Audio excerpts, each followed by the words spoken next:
a prime opportunity for other entrepreneurs to go and create these experiential first, design first properties that cater to those that do showcase a sense of place, that can find a unique way to show what is beautiful about that area, create something unique about it, bring a theme together, and then, build a brand around it and reap the profits.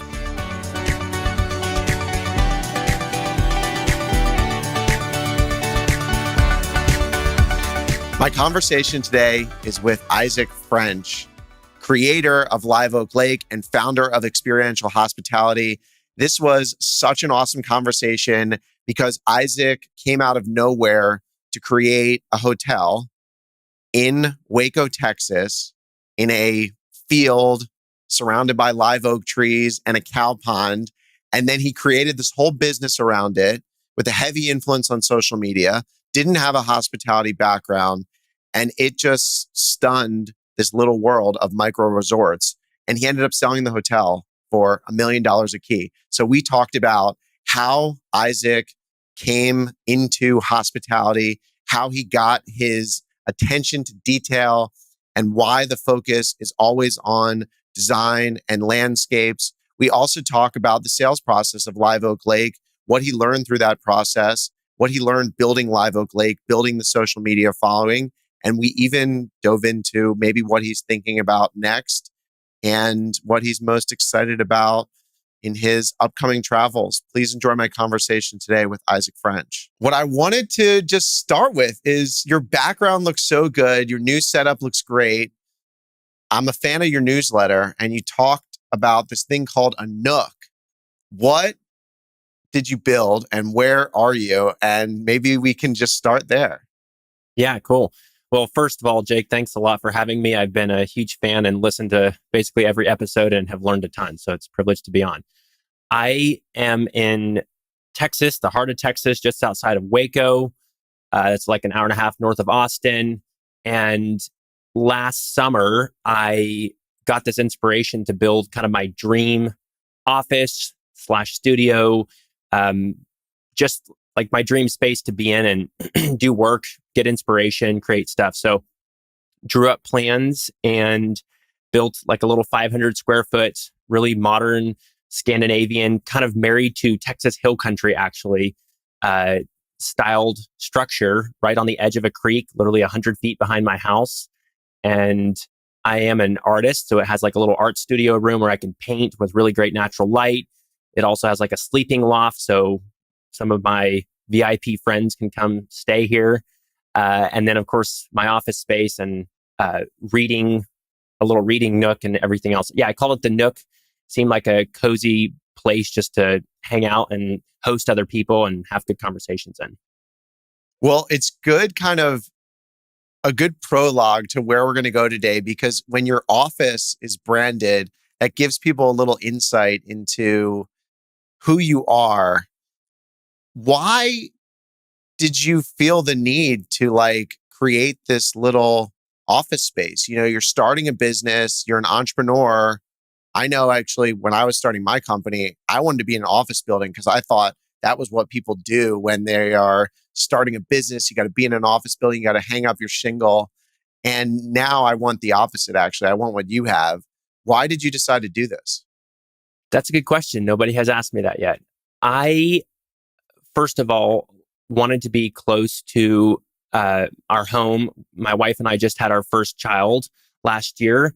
And so that's obviously my number one priority, is being a very present father and husband.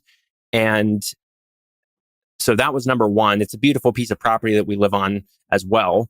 So it lent itself to it. But as far as the structure and really going all out with this, and I haven't shared it publicly yet, the background you're seeing is about as public as I've been with it. But the little bit you can see, I don't know, that attention to detail and perfectionism almost to a fault permeates pretty much every square foot of this place. And I kind of went overboard. I have a hard time doing anything halfway. And so this project it's supposed to be sort of a showcase of my favorite architectural features, and has almost a little bit of like a boutique hotel feel when you walk inside, like the wall sconces, the finishes that we chose, the branding. everything. So I can bring people here, and without giving them the speech, they can automatically feel what makes me tick and why I get excited about design and detailing and everything that went into this place. So really, yeah, creating a showcase for my favorite tastes in design and hospitality. And then of course, why not have the most inspiring place possible to work in? If I'm going to work, why not do it in the absolute best place possible? So I feel really privileged with how it turned out. And I'm really excited to actually show more as we go along and host people. If you're ever in town, please come by. You'd love it too. For a new entrepreneur, it actually, in my opinion, gives you kind of a position of power because it sets the tone, it sets the vibe if you're going to have a meeting at your office without having to say a lot. And I wonder if you could talk a little bit about your generation and this generation of entrepreneurs coming up. A lot of people started businesses in 2020. How are they different from people maybe that you looked up to or that you've spoken to?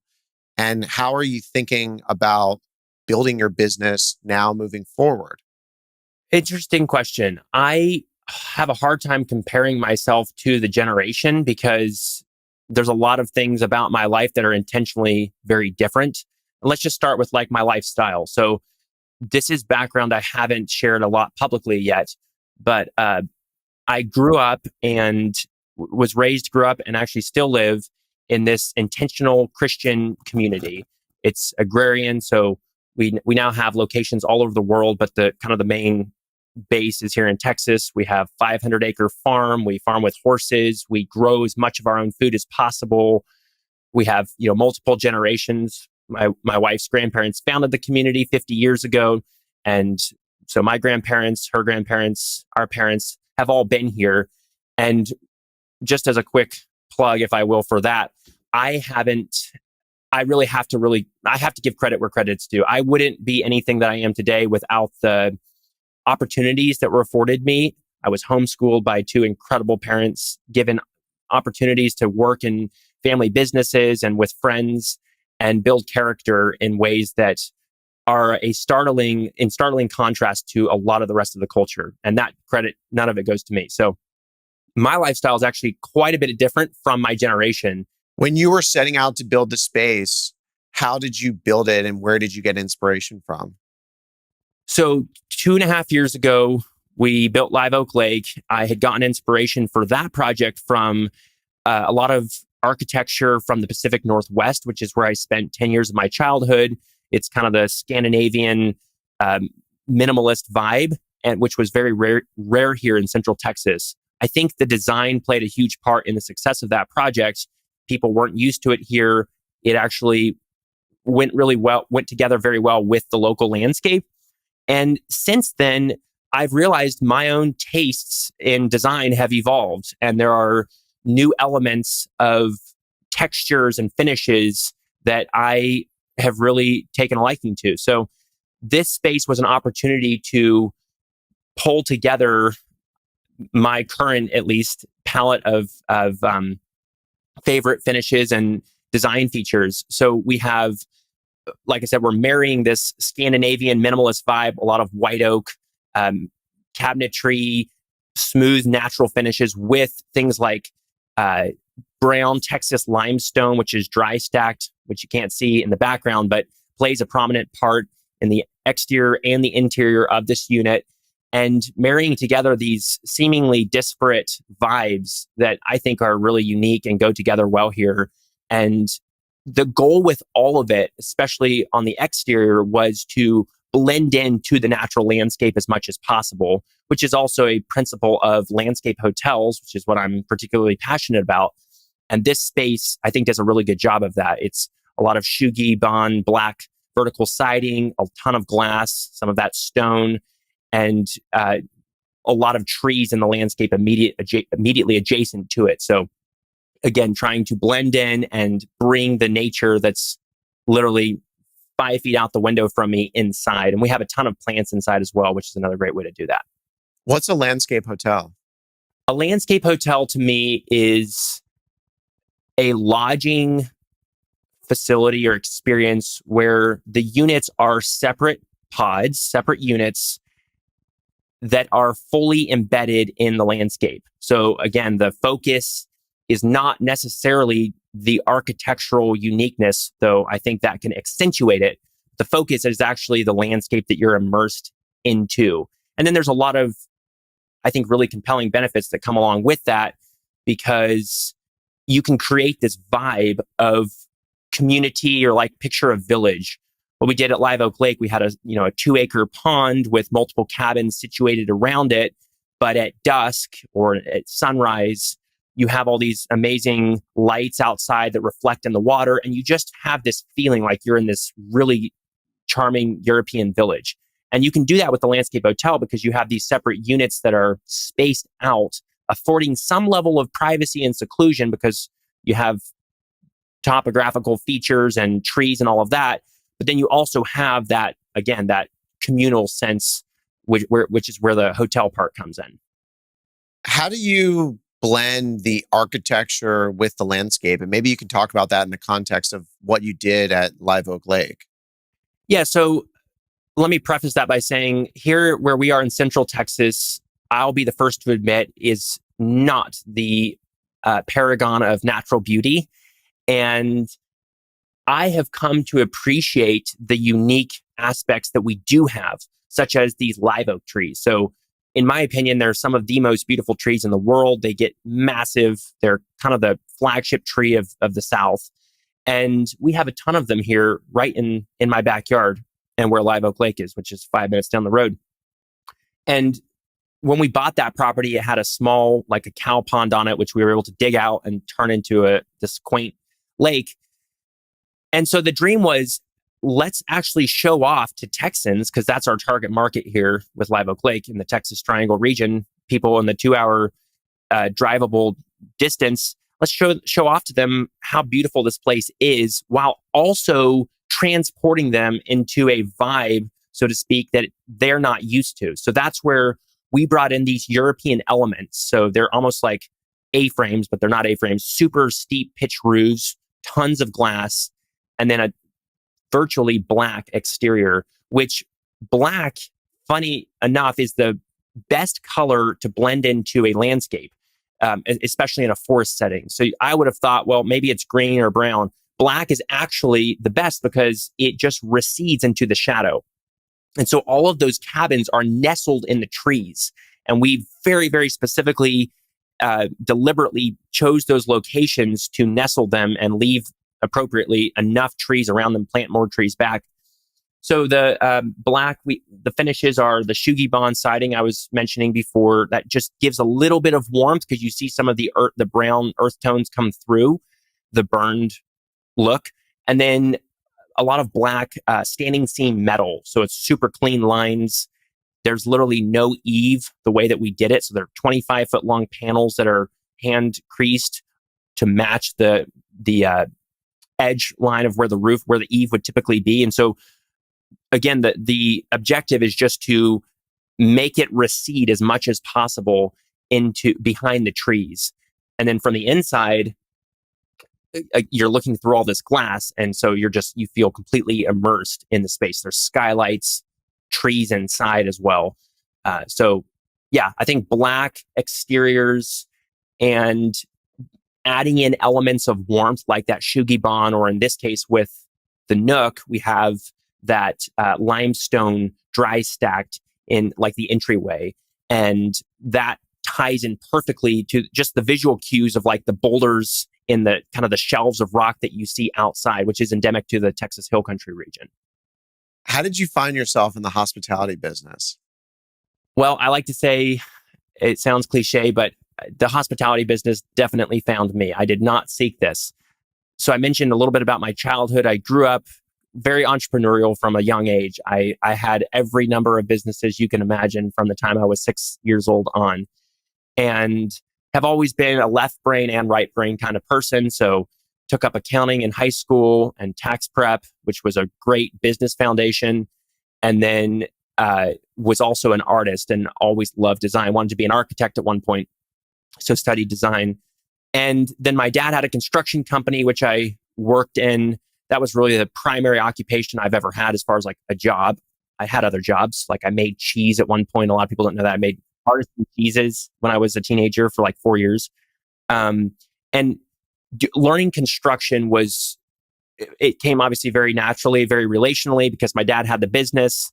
I could grow up alongside my older brothers and learn the ropes, became a project superintendent, a project manager on decent sized commercial projects when I was 19 years old. Again, an opportunity that most people don't have because they don't have the relationship there that allow the trust. So that was awesome. And then just learned, the construction trade inside out. And that naturally led to a love and a curiosity for real estate. I always assumed real estate was obviously, the best place to park and grow money in the most passive sense possible. Being now where I'm at in the hospitality industry, the passive part I can probably take away as a qualifier, but started doing some projects with my dad, actually like helped him. We bought a fourplex and I refurbed that and, re-tenanted it and sort of turned it around. So got my feet wet with long-term rentals. And then he was actually getting into a few Airbnbs himself a few years ago. Actually did a really cool project, which was featured in the Magnolia TV show called Restoration Road. He took an old train car, so it was like a 150-year-old train car that was totally dilapidated, infested with cats, basically rotting into the ground, and moved it to this piece of property he owned in Idaho, beautiful countryside views, and built sort of like a depot style structure around it, though it's just really an awning, so it's open air. Totally refurbished the train car and brought it back to its original glory. And it is truly glorious. And so that was a cool project to be involved in. That was in 2020, really during the pandemic. We worked on that. And he launched that project, did a couple other small Airbnbs in the area. This was in Idaho. And then I moved down to Texas around that time. And that's where I started really thinking about what can I do with my construction skill set instead of just going to work for another general contractor. I am very independently motivated and, again, very curious. So always wanting to push myself. I was just thinking about how could I bring together all the interests that I have, sort of work for myself, figure out something entirely new. And that led to this idea, which had sort of been brewing under the surface for a few years in retrospect, of creating this property, which was a small village. I didn't know anything like this even existed. It's becoming a huge trend now. And I know of a ton of other properties that even were existing at the time. So I was by no means original with it, but had this idea to create like 7 cabins, 5 to 10 cabins that were very uniquely designed, extremely high end, extreme attention to detail, cohesion throughout the whole property, immersive as possible, create a following around that and market it as this landscape hotel, though I didn't have the term at that point. And so, in a nutshell, the story with Live Oak Lake was early 2021, started looking for property, and one morning was scrolling through Zillow, and sure enough, 5 hours previously, this little plot of land had been listed for sale. Went and looked at it. It checked all the boxes. Most importantly, it just sort of viscerally connected with me immediately. When I walked on the property, I literally got goosebumps. I felt like this was the place. This was the context to sort of manifest that dream. So made an offer on it, was accepted 9.5 months later, and a ton of hard work and lessons learned, bootstrapped all of it brought in my dad and a couple brothers who lent me the money, the equity that I needed to qualify for a construction loan, also co-guaranteed the construction loan with me, and built this property out. So we opened the doors in January 2022, and I haven't looked back since then. It's been a whirlwind as far as the success that we've had with it. It just blew all of us away. But I've also fallen in love with the practice of hospitality, with hosting people, connecting with people, providing people with these experiences that they take away for their lifetime, these memories, these traditions that they've created around that property. And the doors have just flung open in front of me. And it's been a little overwhelming, honestly, how much opportunity there's been since then. But yeah, it's very multidisciplinary. As you know, you're bringing together the design element, the construction element. You've got to raise money, get financing. Then you've got the marketing element. You've got operations and automation and the systemization mindset. All of these pieces were so fun to bring together because though I had all these different experiences, I'd never done, besides construction, any of these particular things that I'm doing now with that property. So that property was the fertile soil for the seed that was inside of me to sprout and hopefully continue growing.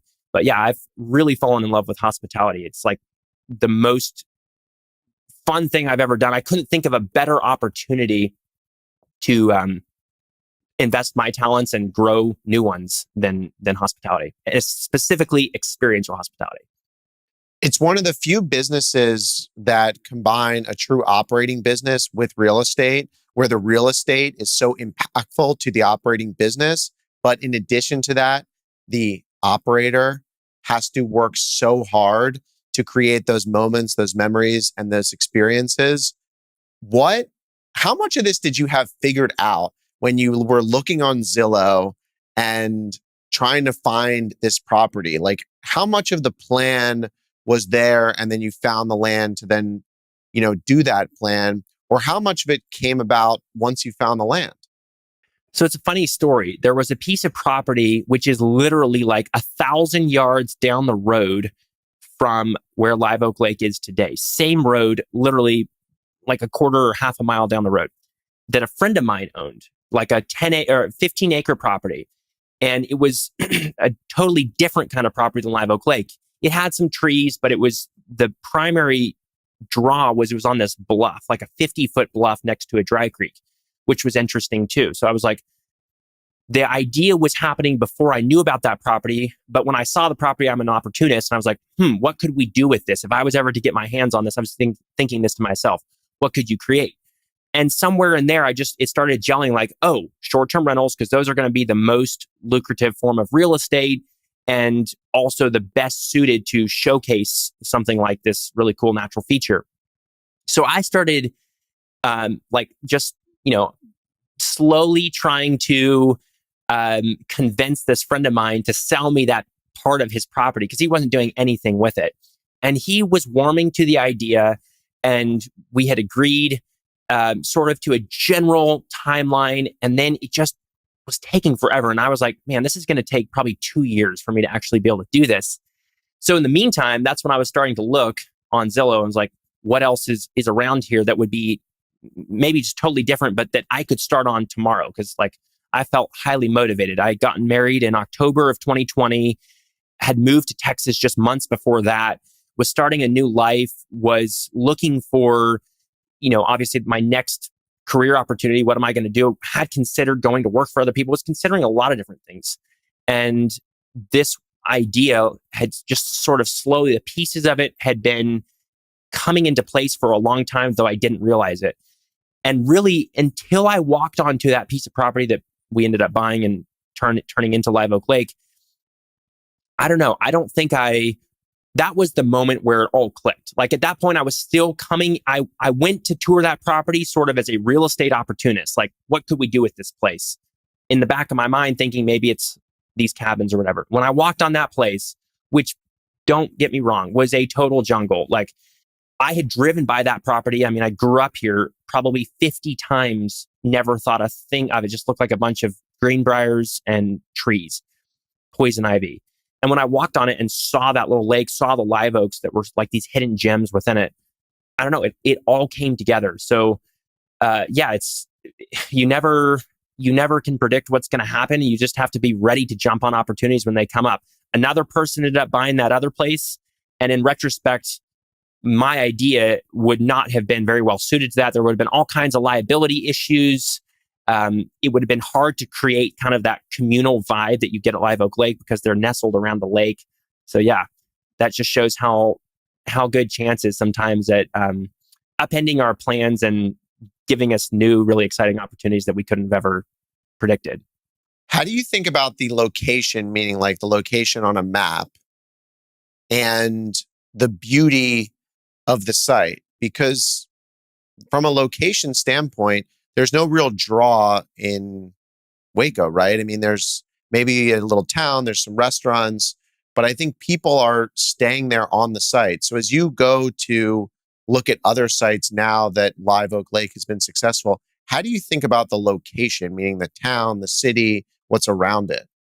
Yeah, so in full disclosure, Waco does have it over the last 10 years has seen quite an uptick in tourism. Magnolia, Chip and Joanna's little empire is here in Waco, and that draws a surprising amount of people. You'd be shocked. A very certain demographic. But no, you're right. I mean, it's not the prettiest place. There's not that much going on here. But what it does have going on, and I was cognizant of this on some level when I chose this. For one, I mean, it was in my backyard again, so I just got lucky with that. But um, the biggest the biggest factor, I think, when choosing a market, especially looking back, is what is your proximity to bottled up population bases that maybe are even very affluent, that are lacking those experiences that even, you certainly have abounding in Florida. And Texas is just, I mean, it checks the boxes. We have 21 million people in a 3-hour radius of where I live.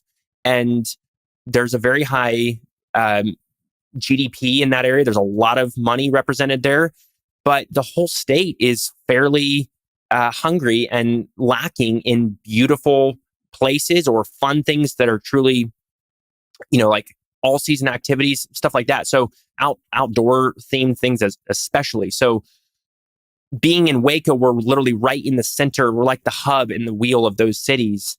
And that 2-hour distance, 2-hour market, 2 to 2.5 hour mark is very important, I think, because that is totally doable as a staycation distance. You can pick up and go on a 3-day trip with hardly any planning, just sort of spontaneously. And Texas is also a really big state. So it usually takes a long time to get out of the state to go somewhere cool. So the experience that we designed at Live Oak Lake, it wasn't Amangiri, it wasn't the Four Seasons. It's, $500 average ADR a night. So it's definitely higher than just a Holiday Inn Express, but it's very affordable. So there's a lot of middle-class families that are coming out. Middle-class families and like romantic couples getaways are kind of the two main demographics. But that being said, we also are uniquely suited to host this wide spectrum of guests. So, I mean, we have weddings and corporate retreats and family reunions, small events at least, because we can host, 40 people on the property. We have a lot of folks that come through, especially in the post-COVID era of work from anywhere, remote travel. We have super fast Wi-Fi, which is one of the really important basic amenities that you would think other places should have too, just by paying extra to have fiber brought on site. So a lot of people come and work there, and they're doing it. It's kind of what Wander is tapping into. They're doing it from this beautiful place, but that's also tech enabled. And so, yeah, I would say the most important factor is being in that localized travel region where you're, it's easily attainable to get in your car and drive 2 hours. And there's a lot of other markets across the Midwest, across the Southeast that would fall into a similar category. They're just overlooked. And I think that is a prime opportunity for other entrepreneurs to go and create these experiential first, design first properties that cater to those, that do showcase a sense of place, that can find a unique way to show what is beautiful about that area, create something unique about it, bring a theme together, and then, build a brand around it and reap the profits. We're going to talk about that. My experience in hospitality is very high touch, high service. How much do you need to engineer experiences, meaning like create activities for people, versus just create a beautiful place and let them do whatever they want, but on a very basic level? Like, did you find a need to, I got to have a yoga class every day, I got to have a painting class every day? Or do you just set a beautiful setting and people will figure out on their own what to do? I think there can definitely be a spectrum of how much involvement you as the host, you as the hotel need to have in that. And of course, opportunities to partner with other local vendors that can, lead some of these experiences and such. With Live Oak Lake, I think we have found a very high amount of success and a sweet spot there in being very low touch. So we give them the basic ingredients. And let me say this. I actually got this from the book Unreasonable Hospitality, which I just read, and is just an amazing book. Yeah. But I think Will says something in there to the effect of the whole idea, and he's talking about restaurants, but of course it applies here, is that you're trying to create an environment where service and accommodations are the ingredients in the recipe of human connection. So the whole idea is we want people to come and reconnect with themselves, reconnect with nature, spend time as families. We intentionally do not have TVs in any of the units. We have very fast Wi-Fi, so that's obviously, it does the job. But we don't want people to come and hole up and, whatever, play video games. Yeah, if they want to do that, that's fine. But we're going to encourage them to interact with each other and interact with the outdoors. So we have kayaking on the lake. We have walking trails throughout. We have, of course, fire pits and little s'more kits. And we upsell some different packages because we have so many like couples getaways that are slightly interactive, but cakes and balloons and different activities that couples can do that are just so small. You'd be surprised at how far a little can go when there's thought put into it in terms of experiences. Even like the welcoming experience for the guests. So yeah, we don't have, one of the reasons we're so profitable is we're so efficient. Like it is extremely low touch, highly automated. We can talk about that, but the welcome gift, they walk inside. I realized I just had this intuition early on that people love to see their name handwritten. So I kind of developed this little process and then trained the staff, and they handwrite a simple card to every guest that comes there. And people love that. When they walk inside, they see their name handwritten. It's next to a plate of fresh cookies that was literally baked that day by the bakery right down the street. And little things like that even offer some level of experience. Experience is a wide spectrum. So yeah, you could engineer it to the point of, I've stayed at Amangiri, and they have all kinds of tour experience guides that can come along and facilitate all manner of things. I mean, you're going to pay thousands of dollars for some of that stuff, but I don't think you have to do too much, at least in the price point that we're targeting. I think you just have to offer a beautiful location, put thoughtfulness and true care and authenticity into the delivery of it through things like the welcome gift I described. And encourage them to spend time with each other. I think anecdotally, we probably see about 50% of the guests that actually go into town and maybe go to a museum or go to the Homestead Craft Village, which is where I live, or go to Magnolia or wherever. There are a couple touristy kind of things, but you'd be surprised at how many of them literally just come, especially families. They just love to come and hunker down, and the kids can run all throughout the property. It's fenced and gated 24/7, so it feels very secure. And those are the best kind of spontaneous moments that people have sometimes, just sitting by the waters, relaxing in the hammock, watching their kids paddle on the lake. So that's my opinion. I'm certainly open to the idea of engineering it further, but I don't think that it's necessarily essential if you have a beautiful property and can put those different ingredients into it.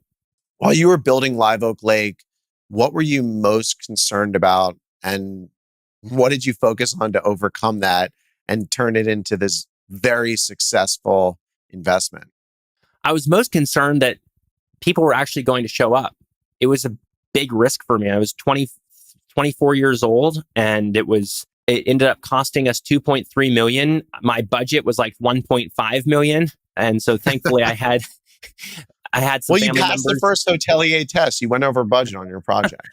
Yeah, but I mean, it really was a big risk. I'd never done anything like that. And I was just like, are people really going to like it? I mean, I believe they would, but there was nothing like that. And there still isn't in our market.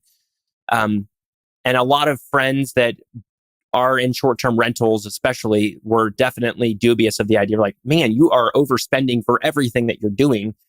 But again, there were just compromises I was not willing to make to in those details to craft that overall experience that I could envision these guests having.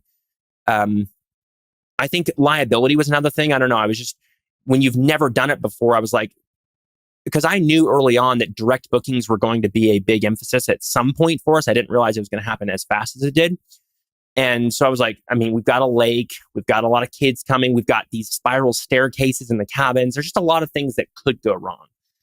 And I waffled on, and considered a lot of different ways to mitigate that with waivers and agreements and all these different things. Ended up throwing pretty much all of that out. We have a container pool, we have hot tubs, and we've never had an incident. I think that, you can satisfy most of the liability stuff with some simple insurance, which we have. It costs $5,000-$7,000 a year for the whole property. That, frankly, is one of the biggest concerns I've had from other people since sort of telling the story, and other people have seen the success that are curious about short-term rentals and specifically direct bookings is, hey, Airbnb provides this amazing insurance. Aren't you terrified that something wrong is going to happen? Or just guests damaging something? We actually have more control. We're the ones charging the guests. So if there's an issue, first of all, there's a security deposit, but we can also just literally charge their credit card if something goes wrong.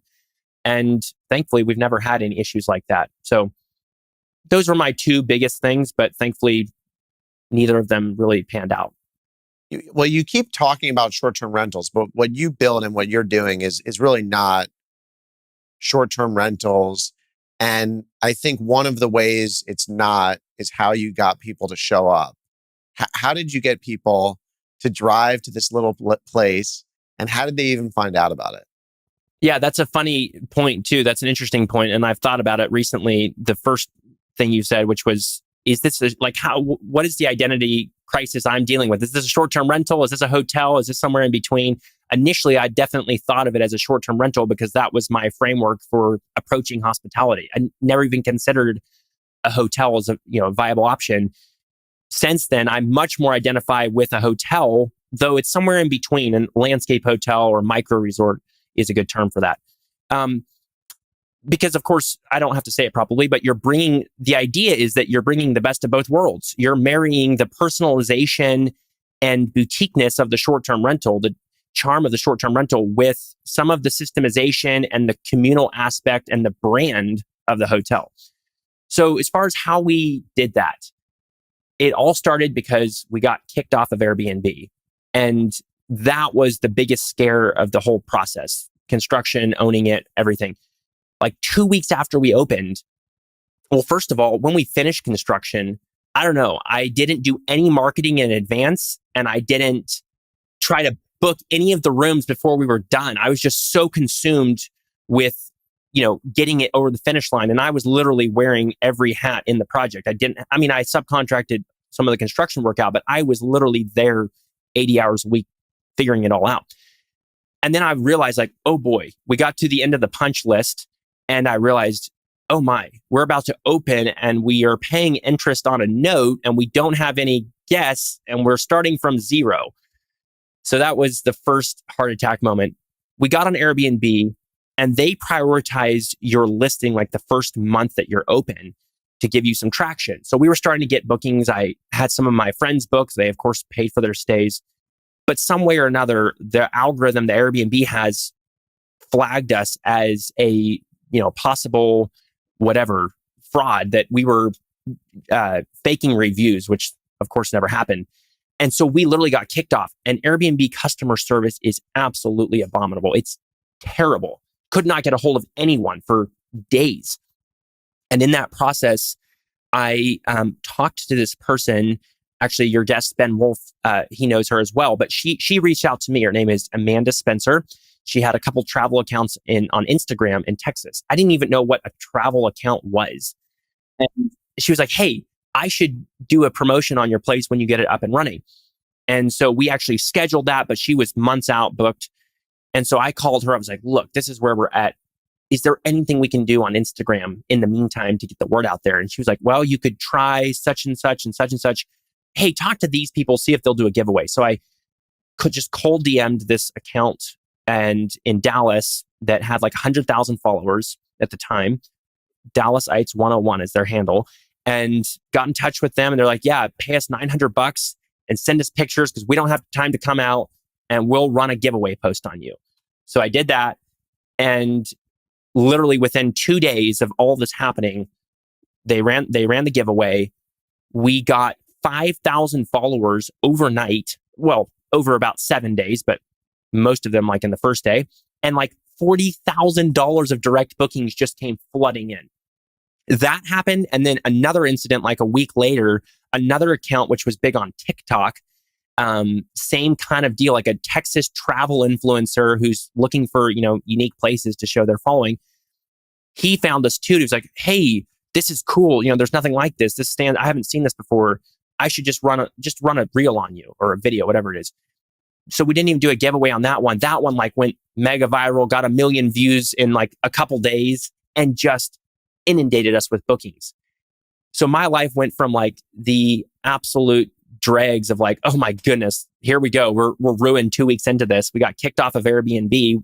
We built our house on their land and now they won't let us rent it, figuratively, to being like, oh my goodness, this is the jackpot.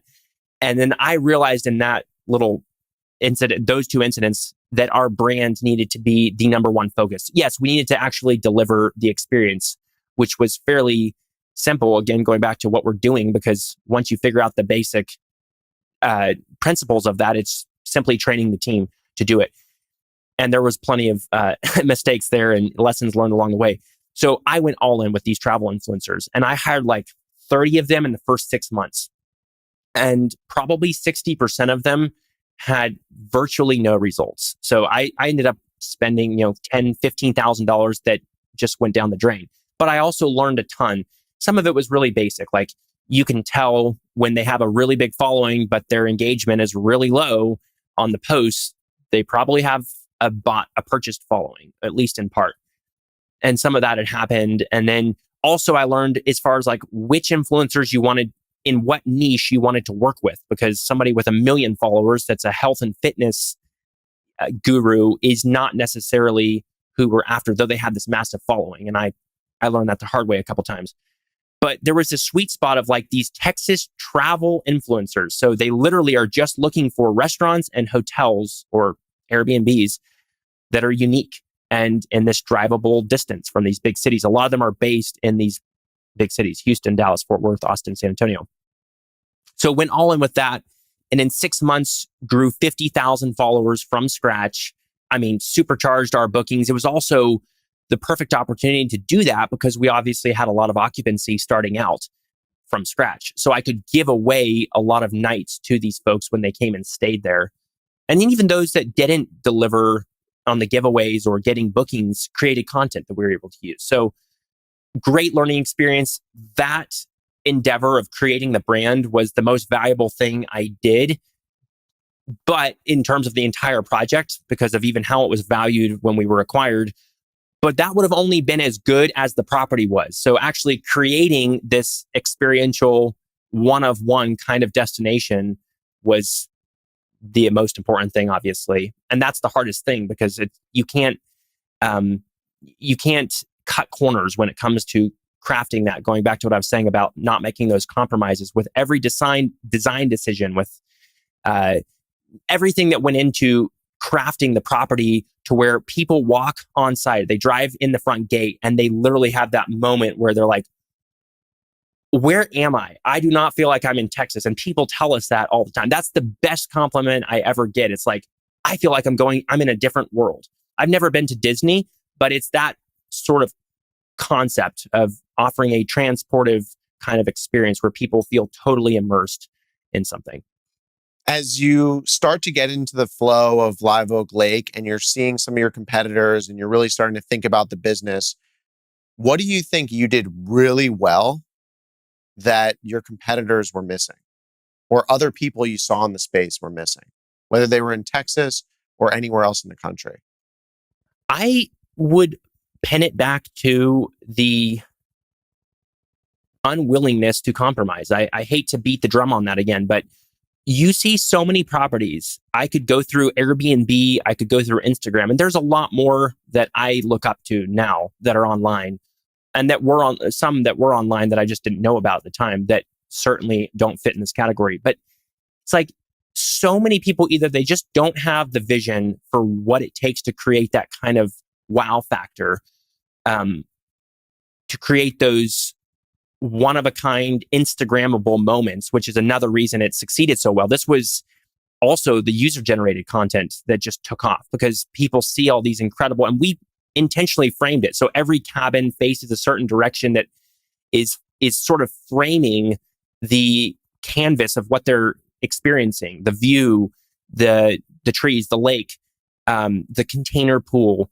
which just blends perfectly in and is so cohesively tied together. All these Instagrammable moments, but all of those were carefully thought through.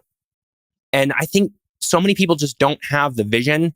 They get excited about it. They can appreciate it, but they don't know what it takes to create that. And it's really hard for me to articulate because I'm not saying I'm special. There are certainly people a lot better at this than I am, but it just comes very intuitively to me. It's like, I don't know, it's being an artist, I think, having that artistic mindset of what can we create here? What can we imagine and envision, which was really what I was engaging in from that first moment I stepped on the property before we purchased it, of like, I could feel this is what the property could be someday. So being able to see what it was. And then as we went through the process, obviously we had to make a lot of adjustments to that and iterate on it. And I think it turned out even better than I was initially planning. But to see that all the way through is just really, really difficult. And my hat is off to those that can pull that together. But, we didn't hire architects and interior designers and really anyone. I mean, we didn't hire engineers, architects, and thankfully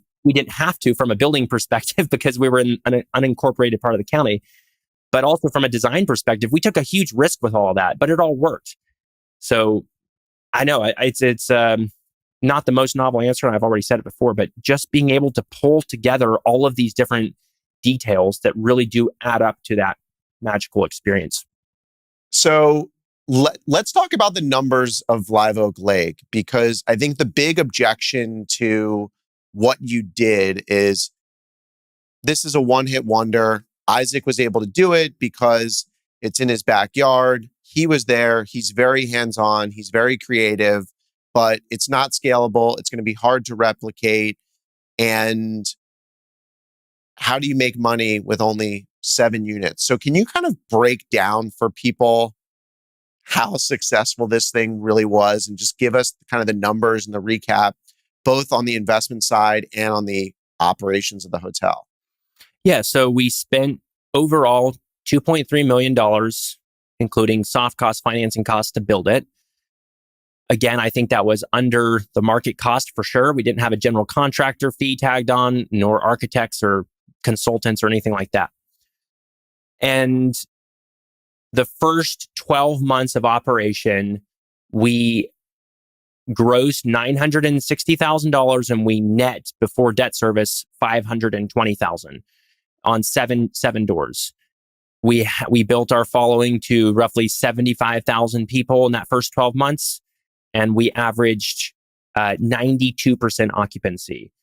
Then we ended up selling about 9 months after that first year, but the T12 when we sold was $1,050,000 top line, $630,000 EBITDA.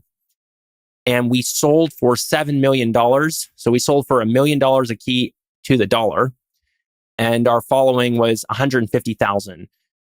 The buyers told me that they valued and so if you do the cap rate calc on that, it's not unreasonable. It's just over 8. So we're very profitable, but most of the value you could say was created by building that brand. They said that the email list and primarily the social media following of over 40,000 people at the time, to them was worth several million. They put a number on it, but it was very high. So yeah, the value creation in a super short amount of time, if you can pull all these pieces together and especially build a brand around it, is just off the charts. Most real estate investors, I've never sold a hotel for $1 million. Okay. And most of my friends in the industry haven't. But I got to tell you, a lot of people would have said, even from the start, if they thought and they looked at this from a hotel lens, $2.3 million, you're building 7 units, it's too high price per key. And then you tell me your margins. If you would have said, hey, I'm going to be doing $80,000 a key in NOI, I'd say, no way, you're crazy. Some of the best hotels in the country, the highest hotels in the country don't do that. So did you even underwrite any of this when you started? Or was it very basic? Like, how did you even think about it? Because from a hospitality perspective, everyone would have told you were crazy. Thankfully, my operations and cash flow underwriting was as conservative and under what it should have been as my cost. So we went 500,000 plus over budget, which is like 30% of the project. But we also totally just blew past every expectation for both occupancy and ADR.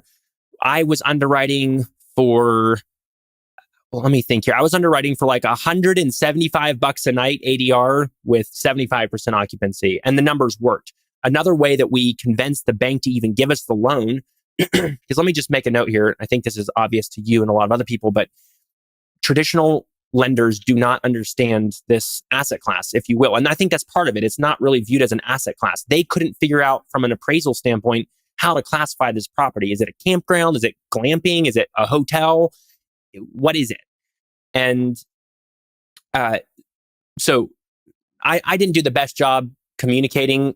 I mean, literally, I prepared like an Apple, a numbers sheet that took me like an hour to throw together. I'd never seen a pro forma, an underwriting model. I'd never seen anything that I gave them.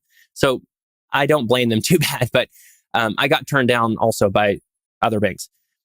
But yeah, they lent the money. Thankfully, it would have only been possible because my dad and brothers had this line of credit that they had access to, and I gave them equity in exchange to get us over the finish line. But when we refinanced 4 months after construction was complete, so we didn't even have close to a full year of operating experience under our belt, the same commercial appraiser came out the second time and reappraised the property at $3.1 million. So almost double their initial appraisal, which resulted in us getting a loan, refinancing. And this was a good move because interest rates took off right after we did this. It was like June of 22. We refinanced 5.5%, paid off the construction loan, the line of credit, everybody's equity, everything, and like $400,000 in excess of that, and locked it in on a 20-year 5% loan. So then, like I say, a year after that, we sold for more than twice the second appraisal amount, which is just insane. It's mind-blowing to me as well. I think, I definitely think those initial appraisals were low, but what I learned through all that is, and I'm going to try this. I'm curious your thoughts on this. A friend recommended this to me who does like multifamily, but hiring an MAI designated appraiser, finding out who the bank uses and hiring that appraiser yourself as the developer proactively, and then basically presenting that to the bank once you get sort of the initial approval that they're going to lend, and making them reconcile their numbers to yours. Because I just realized the appraiser is so subjected to who their client is, whether that's the bank, who's obviously going to be extremely conservative, or me as the developer. So yeah, you're going to maybe spend an extra, $5,000 to $20,000, at least on the kind of projects I'm talking about, to do that. It's not cheap to get an appraisal, but if it could result in an extra, $500,000 of equity that I don't have to give away to somebody else or financing, my goodness, that's worth it. Do you think that's feasible? Well, banks are always going to order their own appraisal. And a lot of the bigger banks, they don't even know what appraisal company is going to get it. They bid it out to 3, they have an appraisal department. With smaller banks, you might be able to give them the appraisal and help them guide to a number. and allow the loan officer to direct the appraiser maybe how to think about the project. But you actually gave me an idea. A mentor of mine, Dean Adler, who of Lupert Adler Partners, is incredible with numbers and an incredible real estate investor. And during the pandemic, we were talking, and he said, it's so hard to get a hotel financed, but if you have a furnished apartment, they're going to look at it on a basis of an apartment. Sure, it's furnished and they're going to adjust their rental rates accordingly, but they're going to look at it as an apartment. And maybe an option for you on your next project or others in your space is to not finance this as a hotel, but finance it as little vacation homes. And if you decide to change the business plan, then you can do that and maybe not sell them and maybe let the project run its course. Or maybe the strategy might be to run it as a vacation project and eventually sell off individual units to people. So you're still kind of going with that theme. But that could be a strategy where you're financing it as a different asset class, because you're right. The asset class really doesn't exist, and it's being formed now, and there's not a lot of comps to it. I mean, your comp exists. You would show that to a lender. That's amazing for your track record. But I think another thing that is incredibly unique is the margins you're able to drive. So you're doing 60% margins. What's the secret to that? Two things: price optimization, revenue management. And that is a extremely in-depth, complex topic. And I'm certainly not the foremost expert on that, but I have learned a lot along the way. Basically, let me summarize it in my view by saying this. A lot of the big brands, like let's take Four Seasons, for example, they're maybe operating a 100-key hotel. That'd probably actually be on the lower end of what they have. And they're also a global brand. They have a certain expectation. People have a certain expectation of what they're getting, obviously, when they book that, what they're going to pay. And so they won't drop below what I would say are really, really outrageously high. Now, I think they're worth it, but prices, let's say that's $1,500. Maybe it's $1,000. I don't know. They won't drop below that because they're worried about a precedent, presumably. Like they don't want other people they don't want the entire market to erode underneath them because they were willing to do that. Even though I bet I have no idea, I'm totally speculating, but their break-even cost is substantially lower than that. And with Live Oak Lake, a 7-unit property, I was willing to come down to a much lower threshold. Now, you do have to obviously have a threshold because you don't want just anyone coming and staying there, let alone operating costs. And for us, that threshold was like $275 a night, all in. We don't go below that. If we do, we see an 80-20 diminishment in the kind of guests we get and the damage they do to the property. But our cost is like maybe half of that. It depends on how occupied we are, but just to use rough numbers.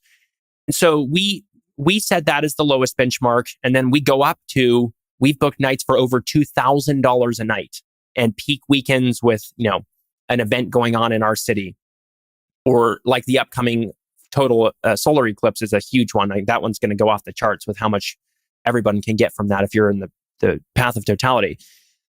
So you see this wide spectrum of prices. And in general, a weeknight is going to be, $400 and a weekend is going to be $600. So there's actually a pretty big differential between weekends and weeknights.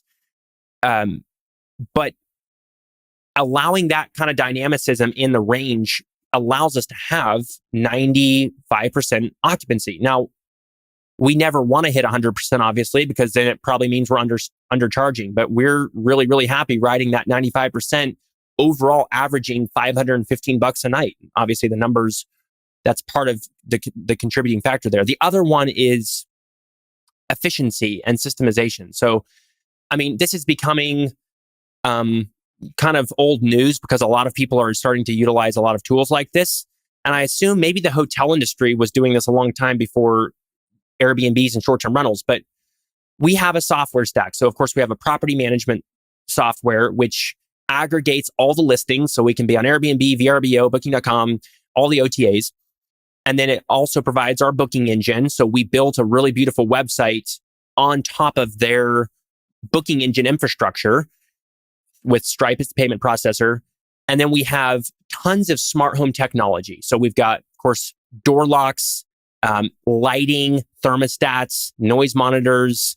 Those are the main ones that are all tied in. So there's another software that sits in between called Operto, but basically you have all of these hardware components in the units that are talking directly with the property management software. So for instance, a guest books a stay, it automatically assigns them a unique door code. So there's obviously contactless check-in for us. There's no process that we're involved in there. Sends out an automated message. Messaging is obviously automated through the PMS, which I put a lot of care into detailing and personalizing those messages so they don't sound transactional. They seem very personal. And also just developing the right amount of communication, because you can go in either ditch there. A unique door code goes out to the hardware. The thermostat gets pre-programmed to adjust automatically to our range. The lighting, same thing. So we create this little bubble for the guest experience that is just unique to them, which saves us energy costs, because when we have a vacancy, or just even during the turnover, during the cleaning, the temperature will adjust accordingly. And we save 20-25% energy costs with that. We obviously save a ton, though, just in human resources, in not having to, have somebody, a full-time hotel staff that you would normally have, even with a smaller property. So essentially, I systemized it all the way down to a general manager / guest communications, which is about 10 hours a week, seriously, remotely done for $500 a week. And then a part-time maintenance guy who is like $1,000. He's like $1,000 a week, because there's a lot to keep up with a property like that. So we're like $1,500 in people costs, and then another per week, and then another, let's just call it, $800 if we're using week, which is a funny interval here, of software costs. So very, very, very minimal, but it does the job. The cleaners are, of course, piecework. We have a little laundry facility on site, which is appealing to them. They're all subcontractors, but they don't have to leave the property. We have commercial washing machine, dryer, extra storage, all of that. They can do it right there. We pay them $100 per clean. They're extremely happy, because that's above the going average around here for Airbnb cleaners. And that general manager / guest communications person does quality control checks over there every now and again. She also gets paid a piecework fee to set up the guest experiences, which are the romance package, the birthday experience, which are very high margin. We charge $200 for those. They cost us $100 after paying this person $50. It takes her 20 minutes to set it up. So there's just a ton of efficiency baked in. And that all is, I know it probably sounds funny, because like from a hotel perspective, it's just apples to oranges. It's like, where do you even start to draw comparisons? And so that the downside to all of that is, with my current model, if you were to scale a portfolio of properties like that, then you would start to have some overhead infrastructure that comes into place. But there's a lot of wiggle room to pay for that. And the model still stands pretty well to afford that. But yeah, if you're just a one-off investor and you want to have a property like this, show me another asset class or investment opportunity of any kind where you're going to find a return close to that. It's tremendous. So let's talk about the return, okay? You built up 150,000 followers. You built this beautiful brand. You built a beautiful property. It's down the street from your house. Your life is optimized. Everyone loves you. And you decide to sell it and walk away. What's the story of the sale of Live Oak Lake? Yeah, so when we built it, I dreamed all along through the process that, this was going to be a legacy property. I didn't even know if I would do others, but this would be a huge part of my life for the rest of my life, that property. I was partly right and partly wrong. It has become a huge part of my life, and I think will continue to be that. But that property, we sold, and that was a long time coming, actually. So it's always been my personal philosophy that you shouldn't get emotionally attached to material things, including real estate. Now, maybe there are exceptions like some family homestead or family property, but in terms of like investments. And a lot of people were like, oh, you'd be crazy if you ever even thought about selling that. Never sell that. It's you captured lightning in a bottle, and it go on and on and on about the reasons not to. But I was like, look, if we get the right price and the timing is right with the overall market, and if the stars align, why wouldn't I? Just being open to the idea. And then sure enough, we started operating it. Everything has gone tremendously well. Like there has been nothing. The things that went wrong ended up being the catalyst for what went right.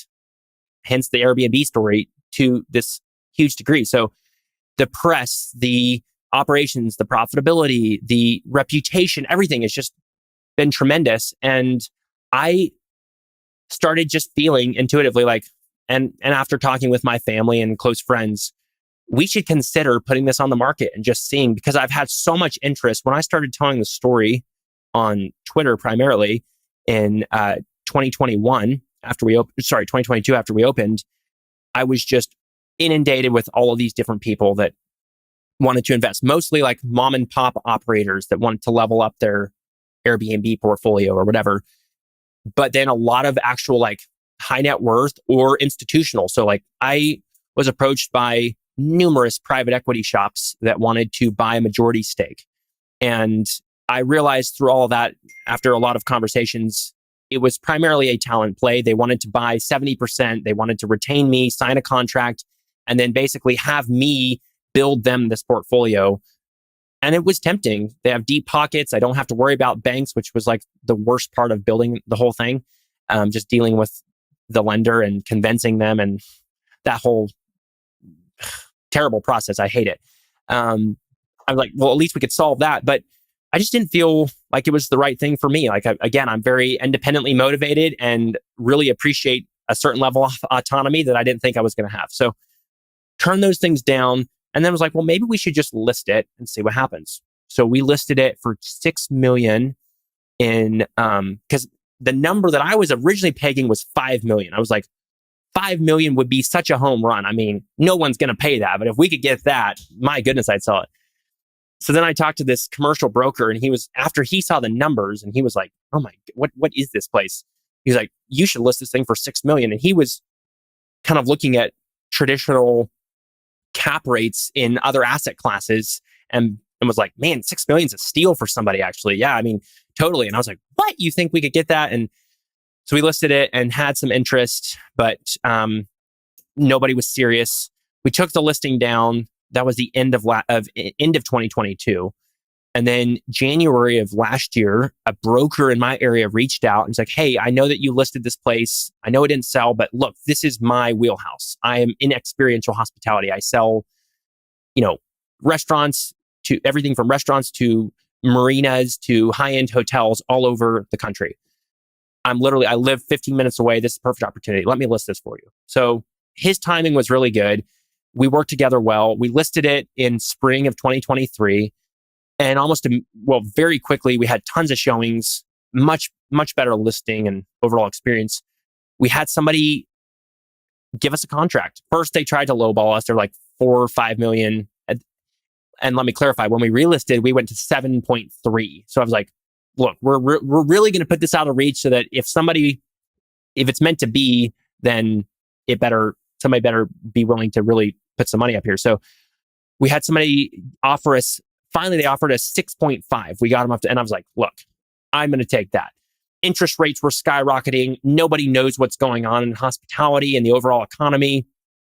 So early 2023, we signed the contract, go through due diligence, everything checks out. And then the day before we're supposed to close, we get on a call that was like supposed to be celebratory. Like, look, we did it. And look, I learned so much through this process. Again, like just the selling part was a masterclass in real estate transactions. We get through and the buyer tells us, we had a little hiccup and the hard money lender isn't quite ready to close tomorrow. Give us a couple extra days.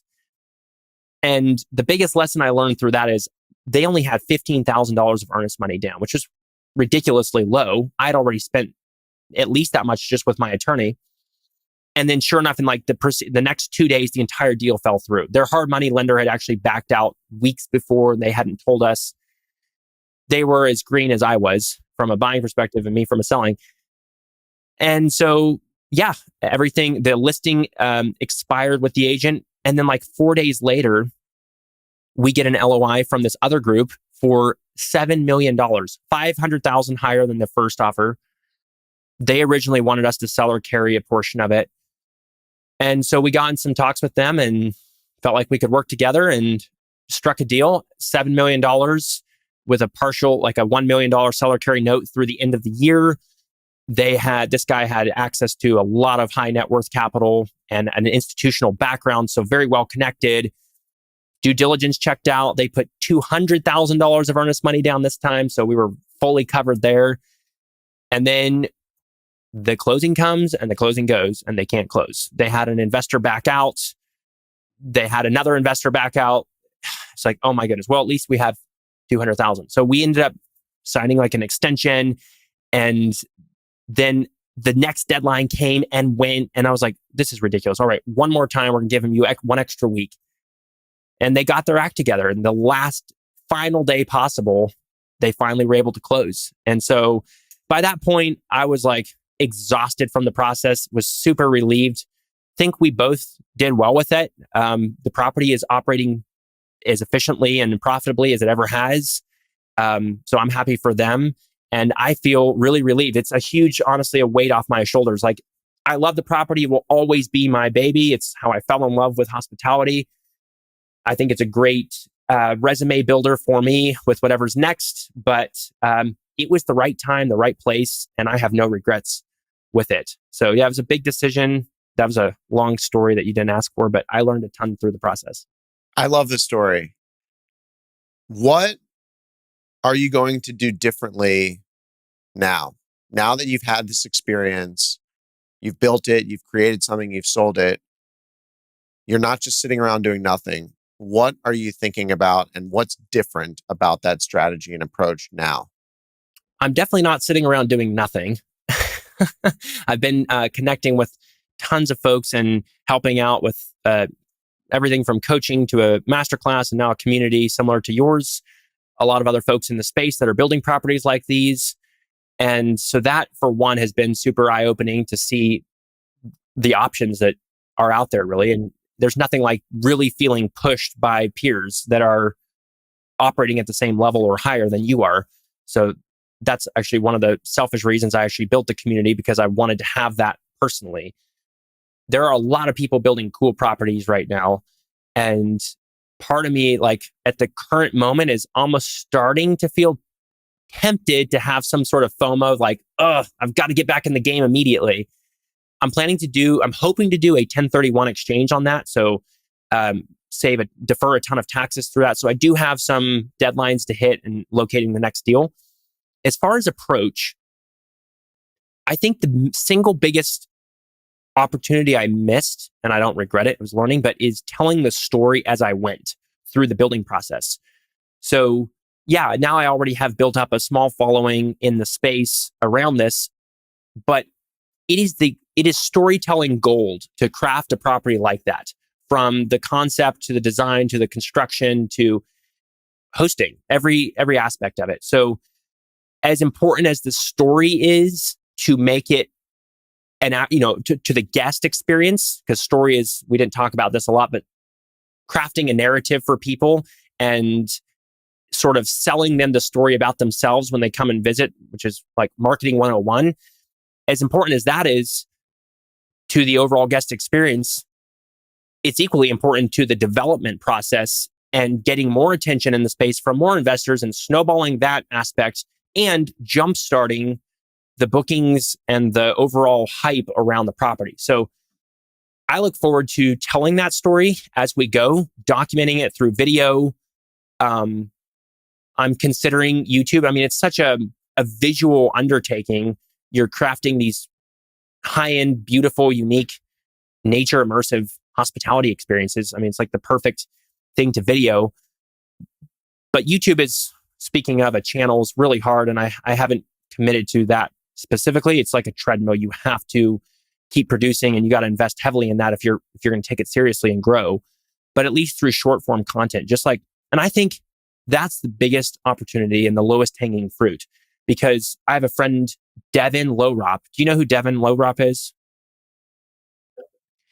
So he built a shipping container, look this up, called the Pacific Bin, BIN, a shipping container home in the woods of Washington State. It's 5 shipping containers that he designed. He's an engineer by trade and did the entire thing himself and documented it through iPhone videos that he spliced together, did a bunch of like time lapses and before and afters, which are super engaging, documented it on Instagram, and grew a following of 800,000 people in 1 year with like 140 videos in this process. When he opened the doors last year, when he was done with the project, he booked out a year in like 2 weeks or something like crazy like that. Now he's doing the second cool stay on his property. Same thing. Now he's going all in with YouTube. So that's just a brilliant content play. He's building up this massive following, which also can be valuable from an investor's point of view if he's going to go raise money and actually really scale that idea. But he's also baking in this huge amount of guest demand in advance while he's doing it. And literally, he did it with he says this, a $25 tripod from Amazon and his iPhone. That's it. So telling the story is the biggest opportunity as you go. So I have kids. There's a show on Disney Plus about, I think he was like a film producer or something, and his family, they moved to California to revitalize a farm that just was dead. And I'll find it and send it to you. We'll put it in the show notes. But they filmed this beautiful recreation and rebuilding of the farm. And the storytelling is amazing. I actually think stuff like this is probably more impactful on YouTube, although you can find it on Disney Plus and it looks beautiful in an hour. But I think it's more immersive being on YouTube. What are you, about by the way, size? Yeah. Are you talking about, is it called The Biggest Little Farm? Yes. Yeah, that's amazing. I think that's what it's called. It's amazing. So and he was a filmmaker by trade. So it was like perfect for him.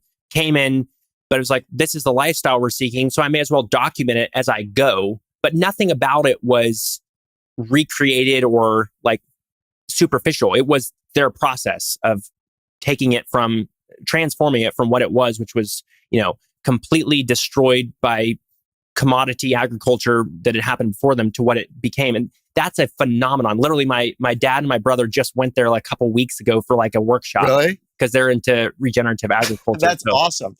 Perfect example. So the best hospitality experiences I've had are transportive, and they create a fantasy. It's like your imaginary life that you get to experience for this little amount of time. And they can live life through you because everyone wants to be doing something magical, and building experiences always look magical. But when the thing is completed, the best hotels I've been to feel like a fantasy in every way, from the design, the landscape, how you're made to feel, the smell, the sound, all the sensory moments. What would you do differently from the size standpoint? Like, is it bigger? Is it smaller? What would you do differently from experiences and amenities? Like, are you going to have a working farm, maybe, given your background? Should I give away all my secret plans? Well, we didn't talk. So if I just like gave away your no, whole you're plan, good. You're good. You're good. But, So no, I haven't said much about what the next thing is as far as the specifics of it. We've talked about approach and different things there, but I think that what's called agritourism, which is, speaking of the biggest little farm, perfect example. I think that's a really compelling opportunity right now. And yes, given my background and my lifestyle, that is the lowest hanging fruit personally for me. There's nothing like that around here. There's a place, you may know this, in South Africa called Babylon Storen. Have you ever heard of that, Jake? You got to check this place out. It's insane. It's a funny name. Babylon Store, one word. And it is this incredible Western Cape Dutch styled farm slash winery. They've got 2 farm to fork restaurants. They have a small hotel and like cottages on site. But it's this immersive experience for people. They're actually growing every bit of food that you eat in the restaurant. You are literally staying in a cottage feet away from where that food is grown. It is absolutely meticulously and immaculately designed. World class. And they have tourism from all over the world. They've created a massive brand around it. I don't think there's anything, it's hard to top that, but that is a really cool idea, I think. And I have not shared this at all publicly. I can't believe no one's doing that here in the US. There's like a place called Blackberry Farm in Tennessee, which is cool, but no one is operating anywhere close to Babylon Store, in my opinion. We're actually going to stay there next month, so I'm really excited about that. But I would love to create a farm setting with the most beautifully designed landscaping. Let me just say a word about that. And you probably, actually, I've seen your posts on Twitter, so I already know that you agree with me.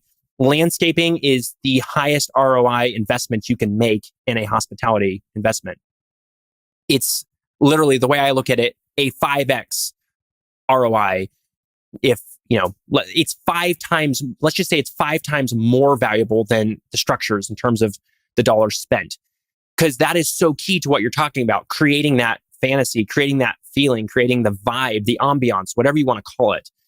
When I think of experiential hospitality, I can't divorce that from a natural setting of some kind. And so part of that can be the beauty that's already, a big part of that can be the beauty that's just intrinsic to the land, sort of like a sculpture that you're, crafting by removing all the things that are not, all the negative spaces around it, like we did with Live Oak Lake.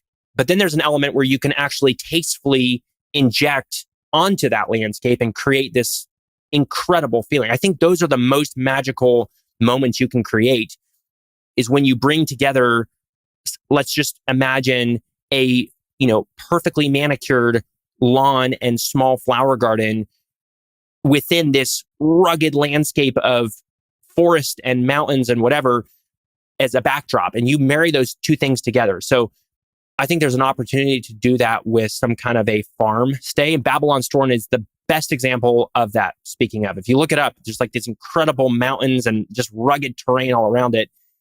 And then you have this incredible landscape design and hardscaping stonework that's been put into it, pathways, mystery throughout, fun little spaces to go and explore. And so bringing that level of design to a farm setting and then embedding lodging units and say a restaurant within that would be a pretty cool dream. But now I've literally given away, it's my secret. So nobody go build that. It's incredibly hard to execute. So giving it it's kind of funny because I don't know, we're on the same wavelength. Literally, I was just thinking that. And then, I don't know. Well, it's uniquely I'll invest suited with you, I guess. It's uniquely suited to the community. So we have several 100,000 people a year actually coming through Homestead. It's called Homestead Heritage, to visit because we have a craft village. So we have a blacksmith shop. Like I said, we grow a lot of our own food, but we work with our hands. So we have craftspeople that, do every kind of craft imaginable. So fiber arts to blacksmithing to woodworking to a coffee roastery to the farm to table restaurant. And so we already have that component, and we also have the people. So like, this is another big question. A lot of people are like, how do you hire? And I already told you, I'm hardly hiring with, say, Live Oak Lake, though the people that are there are very important. You can't diminish that. But if you're going to have, say, like a farm stay, like I just described, you're going to need a lot more people. That's much more intensive. You've got full-time gardeners and landscapers and, of course, the housekeeping, management, maintenance, and then the F&B part, that's a whole nother dimension, which, to be honest, intimidates me more than anything because I've never had a desire to, nor been involved with running a restaurant. And I know they're hard. The restaurant might be the easiest part to sort out and figure out, although integrating it is going to be challenging. But the people and the margins and the cost, I think, is going to be your challenge. Another place Stone Barns in New York is a agricultural immersive restaurant, and I believe they have hotel rooms there as well. And it's, you know, award winning, unbelievable. And there's some places in Napa Valley that I think don't have as much agriculture, but there's the wine thing going on. There's some good reference points, but I don't want to go to California. Honestly, it's too far away. I'd much rather go to Texas. So I think the opportunity for you in that space is huge. And you mentioned Blackberry Farm. What Blackberry Farm created is, Live Oak Lake times 10, because you created this little brand that someone wanted to buy that had incredible value.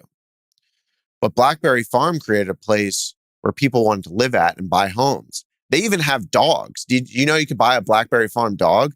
I mean, that is peak Isaac branding when you're selling dogs from the hotel. So I think using them as a North Star is really cool. And what they've also done is now done a spinoff where they have Blackberry Mountain now. And, those are things that They you also can just do. bought a town called Wyndham in New York. They bought like half the town, I hear, and they bought the little ski mountain there and are totally transforming that place too. Because I have a friend that owns a place in Wyndham, and he was giving me the inside scoop. So they are going places. But yeah, incredible brand. I want to go stay there. I've never been to Blackberry Farm. I think a lot of the best ideas and concepts in hospitality have actually came from people with not a traditional hospitality background. You think of Ian Schrager, who came from the nightclub business and invented the idea of boutique hotels. Barry Sternlicht, who came from a real estate finance background, did One Hotels and W Hotels, created the W, or the Heavenly Bed at Westin, and all this stuff.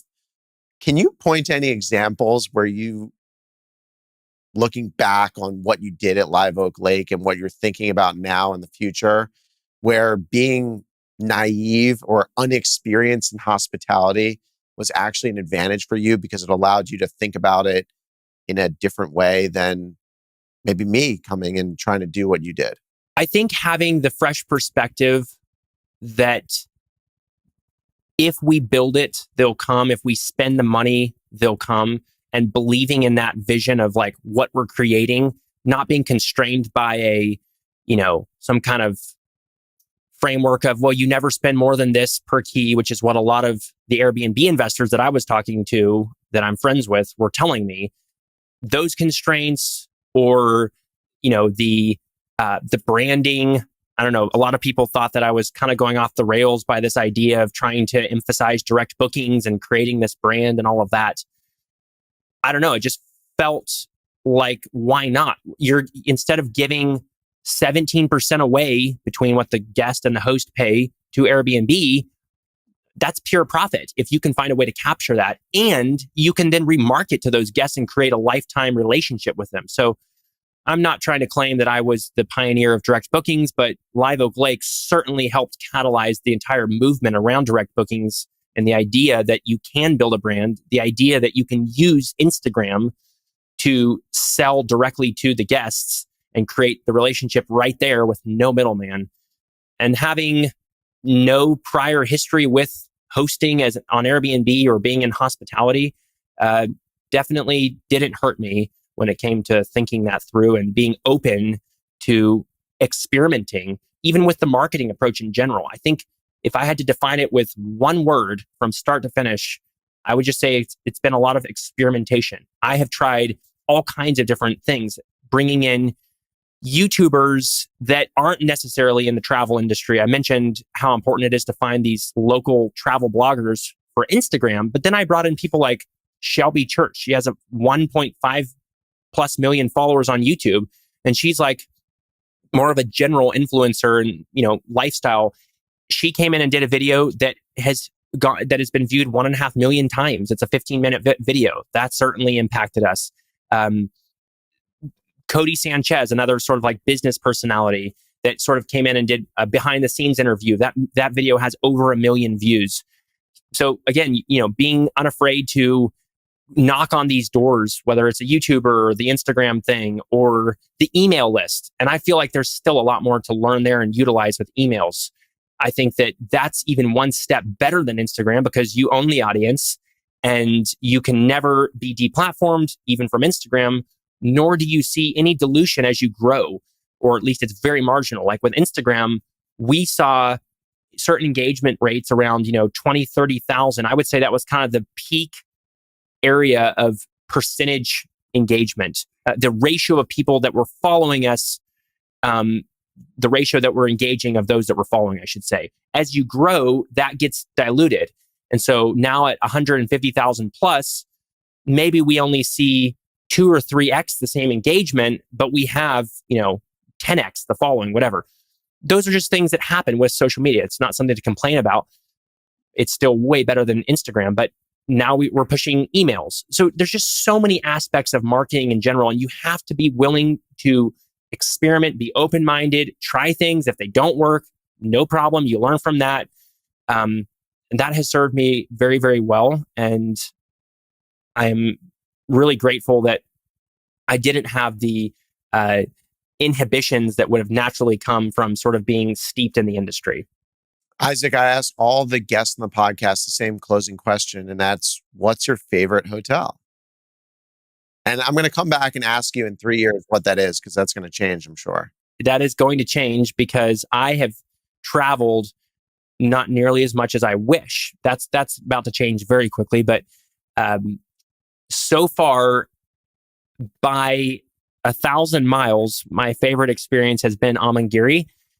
I invested heavily just to stay one night there. It cost over $6,000 last spring. We were driving on a road trip back from visiting family in Idaho back through Utah. I have never, going back to our conversation there about creating that element of like fantasy, I've never experienced anything like that. The whole place, I had done my research before I went there, and the whole place literally over-delivered and blew away my expectations in a way that's impossible to quantify. We also went at like the peak time of year. It was, I think, April. The weather was gorgeous. The sunsets were amazing. We just stayed one night. The food was like the best food I've ever had. The entire place is complimentary after you spend that much money. But it was sensory overload. The sounds of running water, the little private pool, the orchard lined walkway with the details, the attention to detail was like singing through my entire body the whole way, because I can appreciate all those things. I mean, talk about opening up the horizons of what's possible. So far, Amangiri by a mile, but I look forward to a ton of other places, some of which you recommended to me offline the other day. And I look forward to staying at your next hotel. Thanks for coming on the podcast.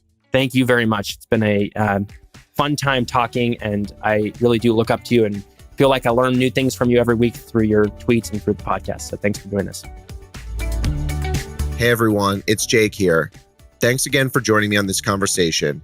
Be sure to subscribe on Apple Podcasts, Spotify, or YouTube. Lastly, don't forget to follow me on Twitter at @JWurzak. I'll see you in the next episode.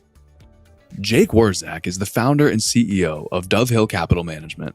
All opinions expressed by Jake and his guests are solely their own and do not reflect the opinions of Dove Hill Capital Management. This podcast is for informational purposes only and does not reflect or represent real estate, financial, or investment advice.